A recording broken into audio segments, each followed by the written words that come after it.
Hello, everyone. Welcome back to Maritime Software Hub, the People Podcast. Today, I'm really excited to have Breanna Clemmons joining the show. She's the marketing specialist and runs the marketing function at Tocaro Blue, who was a former guest of ours. The Tocaro and Andrew were on, and it was super interesting to learn more about the business and to have a look at that kind of deception layer. So we're going to dive deeper into that today and talk about how we define the perception segment.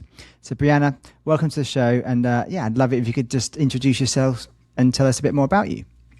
Absolutely. Thank you so much for having me. It's super exciting to be here. No A little problem. background on me. So marketing, content, engagement, always been my bread and butter. But before Tocaro Blue, I came from a very B2C world. So it was hospitality, wellness, restaurants, a very, very commercial landscape. I was an independent contractor juggling lots of small businesses. So it made me super adaptable, having to learn so many different markets, customer bases, brand voices. Everyone's got their own, preferred email system platform. so, Yeah, uh, true. my, so my portfolio expanded very quickly into becoming a jack of all trades, where you dive in and then you learn to swim afterwards, which really prepared me for the startup world, which is where Tocaro Blue lives right now. So you jump in and you have to be hands-on immediately. So after that surface level mastery of many markets, I was like, okay, it's time to dive into just one. And that's how I heard about Tocaro Blue. It was almost nostalgia from one of my first jobs in high school. I worked at a marina. So I was like, oh, Tocaro Blue boats. It sparked my interest. Yeah. But then the more I learned, it was like, wow, here's this company doing amazing things with maritime software. And when you have that opportunity, you just have to take it. So it was the perfect storm, I think, of Tocaro Blue shifting into this B2B landscape for defense, me wanting to do the same. And I got in perfect timing, the ground floor, to really grow with the company and apply my hands-on skills. Yeah, I think it's fantastic. And I think just to hear your perspective from more the marketing side would be really, really interesting. Over the last sort of 70, 80 episodes we've done with the show, we've predominantly focused on the sales side and the commercial function. So it'll be really exciting and interesting to explore how, I guess, the marketing and sales and product all kind of interlink. So we'll dive into that a little bit later. But for now, I think you guys seem to have a really, from what I can tell and what I've learned so far, really impressive branding, and the employer brand seems really cool, and seems like a fun place to work. And you've got a really great mission. So it's all looking very exciting from what I'm seeing from the outside. Yeah, great. Thanks. I'm glad to hear it comes off as exciting as it feels for us to be on the inside. Yeah, next, and you're in Alabama, is that right? Is that where you're located? I am. I'm Yeah. in Fairhope, where if you have any context, we're not far from the Florida Panhandle, but Mhm. we're up near the Mobile Bay. Yeah, Little very part of nice. town. Yeah, excellent, good. All right, so yeah, I think obviously, perhaps recent episodes with Andrew, people may have learned a bit more about Takara Blue, but just in case they didn't hear that episode or they want to learn a bit more, do you mind giving an overview of kind of the business, your mission, and what you guys do? Yeah, absolutely. So we power maritime perception. Most sensors, radar being a classic example, they're designed for a human to be in the loop. Yeah. But they can also be difficult to interpret unless you're a trained mariner. And then, even then, it can cause fatigue. So, the problem we're solving is providing that next generation level of perception to maritime sensors. We're going to process sensor data, filter it with machine learning, and then ultimately provide a refined, modern output that's going to enhance perception on a vessel. So, you can think of us as like the perception layer that's going to sit between a maritime sensor. So your radars, your cameras, there's Tocaro Blue, and then there's your autonomy systems or driver assistance systems. Yeah. The best real world example I could probably give of that is we'll talk to customers about how they'll spend all day tuning a radar, getting it just right, and then it'll rain, and they have to start all over. So we're relieving that burden of manual tuning. So mariners get to benefit from the machine learning and let machines do what they're good at, so people can do what we're good at. And then when you look at the new opportunities in the USV space, there can be no autonomy without perception. So, example, a vessel can collect all the data you want, but without any context, you can't perceive the environment that you're in. So, our mission is to provide that critical perception piece. So, maritime sensors for situational awareness to inform a mariner or to enable autonomy.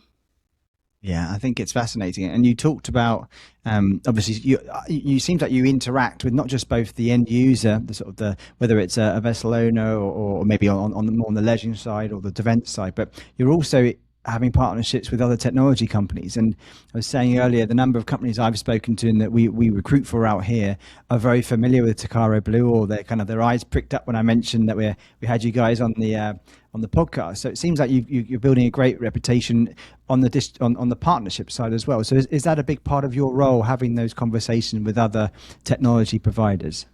Absolutely. Yeah. The more partners we can work with, the more sensors we can be involved with. I like to think of it as like the Avengers of the perception industry, right? We want to be able to integrate with anybody in any way that we can to enhance the user experience or a USB perception layer. Yeah, no, great. Well, anything we can do to help with that, we'd love to. Yeah, and obviously at the end, I'll put some best ways for them to reach out to you if they want to connect with you directly and things. But you touched upon it there. You said the unmanned vessel space in particular seems to have really kind of accelerated in recent years. But what sort of changes have you noticed the most over the last, let's say, 12 to 18 months or so? Funnily enough, 18 months is exactly the amount of time I've been at Tocaro Blue. Oh, So perfect. that's the perfect timing. Well, like you So said, you are the change then. That's the thing. I'm the change. Yep. No, there's been obviously a huge boom in the USV space. I think the big thing currently, the past couple months, that's on everybody's mind is the MUSV marketplace. So, just for context, for anyone listening who might not know, it's the U.S. Navy's medium unmanned surface vessel marketplace. It's an acquisition strategy that allows the Navy to lease or procure autonomous maritime drones. I think there's over 2 billion in funding headed that way. But it's a major shift from the massive, expensive crewed warships to a flexible, autonomous drone ship, which is more scalable, cost effective, and most importantly, there's no humans in harm's way. So that's been a huge change. But I would say overall, the biggest change across the industry has been people are starting to expect technology in the maritime space. They want it to be smarter, smarter technology in the maritime space. So the maritime environment is behind when it comes to driver's assistance, and there's good reason for that. You know, it's the landscape is inherently more difficult to account for. You just don't get like the pitch, roll, and yaw in a car the same way you will a sea vessel. So Yeah. it's inherently more difficult of a problem to solve. But over the past year, I would say technology like ours is really encouraging people to expect more perception from their sensors. And that expectation, I think, will start with the defense space with your USVs, and then it'll trickle down into more commercial markets. Yeah, I guess with in that sense, there seems to be a bit of a I don't know, maybe I'm wrong, but a kind of a trust element that you want to try and kind of navigate and perhaps educate people that may not be aware of what's possible in the space. So, do you see that as a challenge, like of building trust, of not having kind of yeah, seafarers or manned vessels kind of operating? Is that something you see and you come up against? Yeah, yeah, absolutely. Well, I think trust in marketing in any field, trust is the hardest thing to get from the client, right? Because they might see it, but they go, okay, that's what you're saying, but what can you actually do? And how, you know, how we approach that is, it might sound cliche, but seeing really is believing. We found that educating our market on our product specifically is best done hands-on. So, like I said, perception is such a difficult problem to solve that when we say that we've solved, you know, this specific part of it, we're met with a lot of skepticism and like, okay, but then like that's what you said you could do. But then it quickly, once they get their hands on the product, becomes, oh wow, no, you've actually done this. You've actually solved this problem. And I think that's what makes us special. We've just got incredible genius engineers. So when you have the right stuff with the right people, you can really create something powerful. and we've documented it as well. That's been great for building trust. We've got white papers, technical documentation on performance, and it's all available on our partner portal. So if we partner, you can have access to any of that documentation. So the best education has been engagement with the product itself. We'll see trial with customers on the water. Yeah. We learn from them what their pain points are. So we get to see, they get to see our software working on their platform, on their turf, the way they want it to. And once you see the system performing and can confirm with your eyes that what the software is telling you is actually there, I think that's where the validation and trust is really earned for us. Yeah, that's great. And I think that partner portal, can you just dive into a bit more around that? I haven't kind of we didn't discuss that with Andrew, so it'd be great to sort of, if somebody was signing up with you guys or partnering, what would that look like? Okay, yeah. So the partner portal is that's mostly where our engineers live. So that's where the really smart people live. But that's where we document everything for when you're getting integrated, your step-by-step process of how you would do that. Any API information you need, JSON information you need, all of our documentation we've done for performance or compatibility, any resources or product summaries, it can all be found in the partner portal. So that's there for the customer, specifically designed for them to have what they need when they need it. Excellent. All right, appreciate that. So I guess when you target specific customers, or when you're kind of, I guess, kind of growing your existing client base, how do you work or align kind of with the sales team and the product management team? Are you very close? Do you have like obviously kind of regular meetings, or is it quite siloed? How's it set up there? Well, no, we're a small team, but we're very tight knit. So we work cross functionally across product, sales, engineering, and then marketing. But like Andrew, so you've had him, senior sales director. Great episode. I know you mentioned it before, but just if you haven't listened to it, go listen to it because it's a great episode, everybody. But and then also Drew Much. He's our lead product, and he's formerly from Leidos, so he's got Yeah. great experience in the industry, and we work very closely to balance our educational messaging for target customers. So our product is very niche, it's very complex, and distilling that information without making it sound too simple and alienating a target audience, which is typically an engineer for us. It's a great balance, and we spend a lot of time talking to our engineers as well, going, me not being an engineer, be like, this is what I think makes this product appealing. And then sales will come in and go, okay, and that's what makes what you're saying digestible. And then the engineers and product will come in and be like, okay, that's true, but that's not how an engineer would say it. And so making everything come together to be appealing and digestible Yeah. and relevant to the right audience. That's my favorite part of the puzzle to solve. Yeah, that makes sense. And then typically, is it the sales side or marketing or the product managers? Are they kind of having that regular interactions and getting insights from clients, or is it all of you guys, or who predominantly focuses on that insights piece? Yeah, I mean, it's a little bit of all of us, I would say. So Andrew and I will particularly we'll do sales calls, we'll do any sort of in-person engagement that we might have at trade shows. That's us. Drew's also very hands-on. And then we'll also send people for sea trialing as well. So all of that information comes back and comes together to form the final message. Understood. Okay, brilliant. All right then, Mhm. and I guess from the product perspective, how does the feedback you get from I guess from those discussions kind of shape the roadmap and the development of the platform and the solutions you offer? Yeah, yeah, yeah, yeah. Well, like I said, we try to let customers lead the roadmap. Ultimately, we're here to make life easier and safer for mariners. So, when people with the boots on the ground tell you what their pain points are, we try to listen. We try to listen to that. I think our first product, the Proteus Hub, is a really good example of this. So it was a purely commercial product, B2C, 3D interface. It showed what was around the vessel, almost like a video game. Very, very interesting, very cool product. But then we started having conversations with customers, and it became very clear that the API, the software, that was the real need. So the technology that tuned the radar dynamically and classified objects and tracked things, that was the real need. And people wanted to take the software piece and let it fuel whatever their user interface or their system already was. Okay. So we were like, okay, we got to listen to the market. That's what people want. Let's give it to them in a digestible form. And it was a natural path that led us into the defense market from there.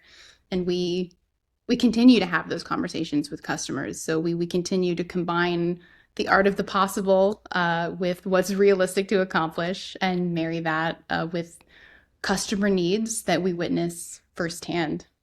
So that's how we got to where we were with our new product, with Apollo Core, the PTZ camera processing software. Our customers were very clear. They made a need incredibly clear, and we were excited to deliver. Yeah. Okay. Thank you so much. And we'll talk about the new product launch, which sounds very exciting. But this might be a stupid question. It probably is. But like, are most of your clients or partners that you work with, are they predominantly focused on camera technologies? Is that where, or a radar, or do you also work with other different types of software businesses? So we can work with a lot of people. A lot of the partners that we have are boat builders or autonomy providers or OEMs. So when Yeah. we're talking radar, we talk our original product, that's radar perception. So anyone who's building a radar or using a radar and needs to have situational awareness, we can work with that person. And we're taking that same idea for cameras as well. So if you're an autonomy provider who's using camera for perception, or if you're a camera maker using PTZ who makes PTZ cameras, or if you're a boat who's using a PTZ camera for perception, we want to work with you. Yeah. Okay. All right. Makes sense. All right. Thank you very much. And you talked about obviously the new product launch recently. So can you explain a little bit about that development and I guess if there's a specific need that you think that it addresses? Yes, absolutely. Well, I think before I get into Apollo Core, I'll give a little bit of background on Proteus Core because they flow together pretty naturally. So our flagship product, Proteus Core, is radar perception. Radar, essential for maritime awareness. It's got 360-degree awareness. It's not inhibited by fog or darkness. And then we enhance what radar naturally excels at with autofocus, which tunes the radar, classifies objects, dynamically tracks. And then we applied that same philosophy that we took to radar and applied it to cameras. So we took what the sensor excels at naturally and then adapted it to a maritime environment. And we found that cameras are a natural complement to radar. So they've got the radar 360-degree awareness, distance measurement, and then a camera's granular classification. And sometimes you also need to be in a passive environment without radar. So we're like, okay, we're going to put these two things together and have the best of both worlds. And we also noticed on our sea trials that a lot of our customers they had these PTZ cameras already, but they weren't using them for automation. And so it felt really natural to design a product that complemented our current Proteus Core radar processing. So once we decided we were going to do this and there was a need for the PTZ camera processing, it became a question of how do we make this the best it can be? So that is where we dug into like, okay, step one, stabilization. So off-the-shelf PTZ cameras, they're designed for human in the loop as well. So when there's not a human in the loop, for instance, if it's on a USV, those cameras are prone to drift over time. So it'll focus, but then it'll slowly wiggle and might look away from what you're trying to focus on. Okay. So we solved the stabilization first, and we used machine learning to keep the camera fixed on the horizon, even at high speeds, which allows for a stabilized picture when you're tracking or pursuing objects of interest. So example, we have a couple of modes for this. So fix and follow mode, which is exactly what it sounds like on the tin. You'll have a camera maybe mounted on a search and rescue vessel or security vessel or a USV. So the camera's mounted, and no matter what the vessel does, the camera will stay fixed on an object of interest. So it's great for pursuit. And then we have another mode, a constant 360-degree awareness, where it will just spin in a circle and put trackers and update and identify anything that might come into the radar's view or the camera's view. And then we also have a slew to queue mode, which means if you're operating a radar and a radar gets a ping and it's like 50% confident it's a boat, 50% confident maybe it's a dislodged buoy, we're not sure, but we know something's there. You can tap the radar and the camera will go directly to it and confirm for you, oh, okay, that's this. And so that visual component makes all the difference in detecting whether something is a powerboat or a potential threat. So Yeah. the whole goal there was like, okay, how can we bring customers a full multi-sensor fusion picture for situational awareness? So we combined the detection and ranging accuracy of radars with the fine classification of cameras to give you that full autonomy view. Excellent. And it's obviously up and running now. And then the kind of the rollout of that new product and things. Well, are you kind of like showcasing it at events, or is it more kind of specific to very, very targeted customers? How are you going about that kind of new product launch? We launched it at Sea Air Space, Hmm. which was in April. So it was that was our big unveiling, and we actually had Tocaro Blue cocktails at the party, which we're trying to make that another like a yearly thing. So stay tuned. Come to our Very Sea Air cool. Space booth next year. It was good. It was bright blue, and it was great. But yes, that was where we launched it. And right now we're currently we have people on wait lists for our dev kit sea trialing equipment, and we're hoping to have that be fully out there. I think by midsummer. Amazing. Okay, brilliant. Yeah, well, Mhm. I mean, I've seen. So I attended Workboat in New Orleans in December last year, and there was definitely a real segment of autonomous vessels there, and it was really interesting to learn more about the businesses in the space. So I guess if we kind of just transition slowly into more about your perhaps the marketing function and your role. So and then obviously you just mentioned that you showcased the new launch at an event. So do you still see the industry events as a key component on anyone's kind of like go to market or yeah commercial approach to try and get awareness essentially? I do. I do. I love a trade show, but I also just feel like that in-person connection is always going to be valuable. I don't know. I mean, I know we live in a digital world, and there's absolutely no denying that social media is everywhere. But I don't think you can ever really replace the relationship building that you're going to get at in-person events. But if you want to talk marketing and talk about the process there, I would say that's very top of funnel. So the top of funnel is going to be built by our in-person events. That's where the awareness happens, where we get our name out there. We splash the logo around. There's recognition. We start building familiarity with the brand. And we're a small team, like I said, so we have to pick and choose where we do that. And we typically pick Workboat. That's one that we've done before, or Sierra Space, those big players. And then our middle of the funnel, I would say that's where the digital marketing is going to come in. That's where we have our LinkedIn presence or press releases, websites, blogs, Podcasts. podcasts. Mhm. Absolutely. That's where that digital aspect's going to come in. That's our education. That's where customers go, okay, what are you guys really about? Let's learn more. And like I said, the technical documentation that we have on our website absolutely helps that education, that digital education purpose that we have. Um, but ultimately, seeing is still believing with us. So we like to let the technology do the talking, and our bottom of the funnel is mostly composed of field testing environments.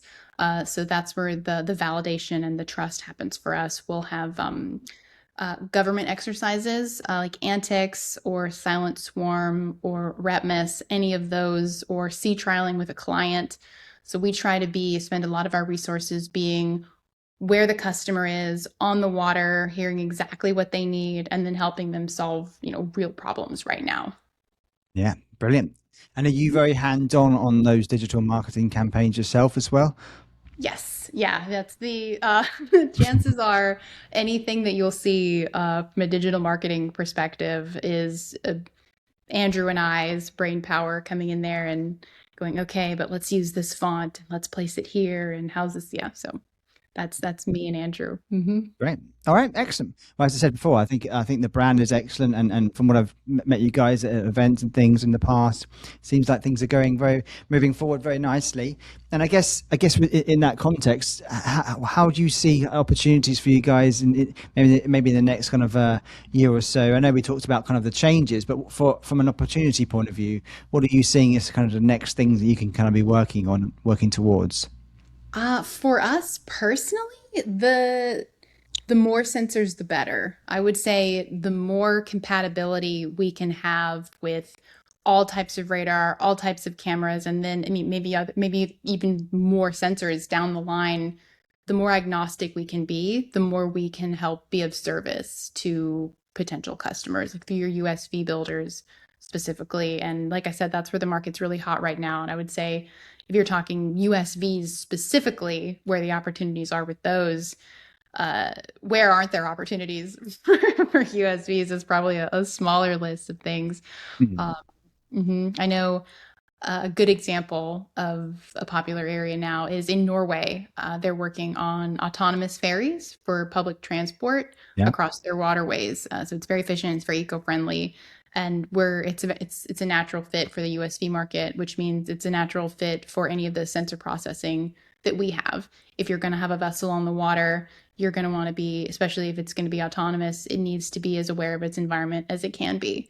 So you're going to want that radar, you're going to want that camera, and Yeah. you're going to want to know what to do with it. You're going to want to be able to perceive your environment, and that's where we come in. So Yeah, I think it ties in very nicely. And I mean, we had a recent guest, Voltic Shipping, and they're using solar panels to power vessels and things. So if you can combine all these different sort of elements to help, essentially, yeah, help with the decarbonisation and also the safety of mariners. I mean, there's the big argument, obviously, okay, where do the mariners go if they're not on the vessel? And I can say confidently that a lot of people, we're saying that new jobs being opened up, maybe more shore based if they're obviously in kind of control types of positions, but especially if they're kind of bridge related roles. But yeah, I think it seems like a very, very exciting market and a place to be. So you guys are in a great position.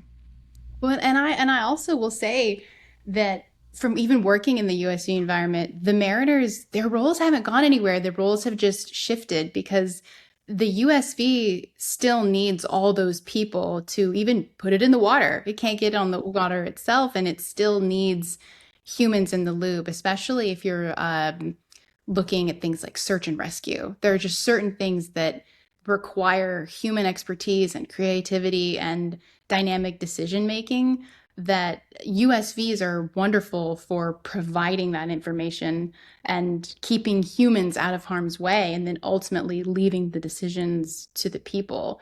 And that, to me personally, I think that's the best place for USV is doing that, the dull, dirty, dangerous work. So we have the monotonous things that might make a human fatigued. We let the vessels loiter for hours and stare at nothing and collect information and then give that information to a person who can be hands-on and make a critical decision to know what to do with it. Or like I said, most importantly, let the USVs do the dangerous work, like in conflict zones, Yeah. and keep people safe. Absolutely. Great. Okay. Excellent. Yeah, and I think we've covered most things from my side. But in terms of anything else you'd like to share about Tocaro Blue or what we discussed today, anything you'd like to add at all? Oh man, I think your questions are pretty comprehensive. Yeah, we covered everything. If you're looking to expand a platform, if you're looking to have a smarter sensor, if you have a need, talk to us. We want to be the powerhouse. We want to power that maritime perception. So if that's your domain, reach out to us and let's work together. Yeah, excellent. And what's the best way for them to do so? Is it on LinkedIn or the website? Yep, we have multiple contact forms on LinkedIn. You can, I mean, on our website, or you can reach out on LinkedIn. You can email me personally, Breanna at Tocaro Blue, if you like. But yeah, would love to talk. Thanks. All right. Well, thank you so much, Brenna, and thank you everyone for listening. Yeah, really, really exciting topic to get today, and also just a really, really interesting company, I think. So thanks again for coming on the show again, guys, and thank you for listening. Yeah, thank you so much for having me. It's been wonderful. Pleasure. All right, guys. Thanks for everyone, and look forward to speaking again soon.